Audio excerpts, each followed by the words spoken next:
কিছু কথা চিরকাল না বলাই থেকে যায়। মনের খুব গভীরে জমে থাকা সেই কথাগুলো কোনোদিনও প্রকাশ পায় না, থেকে যায় শুধু এক বুক নীরবতা।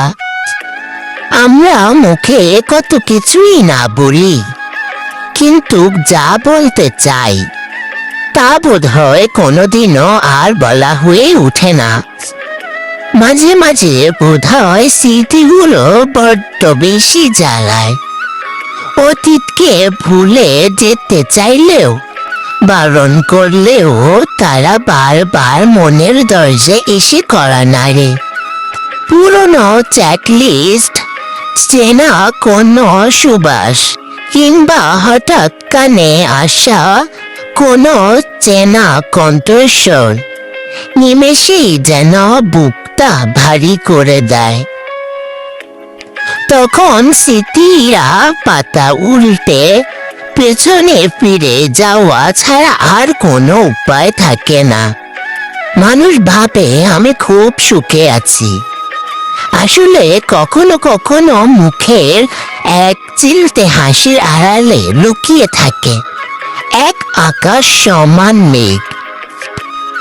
আমরা হাসতে হাসতে দিন পার করে দিই, যেন কেউ আমাদের ভিতরের ভাঙচুরটা টের না পায়। একাকিত্ব রাতে বালিশের কোণায় যে চোখের জল জমা হয়, তার হিসাব রাখার মতো কেউ থাকে না। আসলে এই পৃথিবীতে কেউই চিরকাল একরকম থাকে না।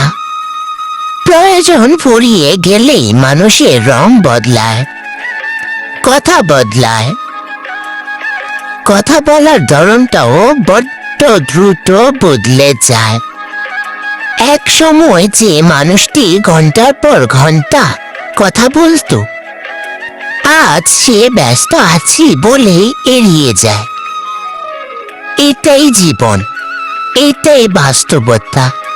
কেউ কেউ হয়তো বদলে যায়, আর কেউ কেউ এক বুক নীরবতা নিয়ে বেঁচে থাকতে শিখে যায়।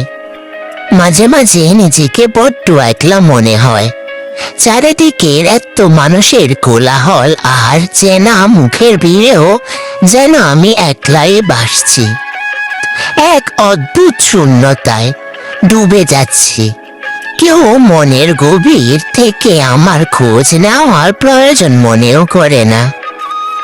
কেউ এসে আলতো করে হাতটা ধরে জানতে চায় না, কেমন আছিস রে, সত্যি করে বল।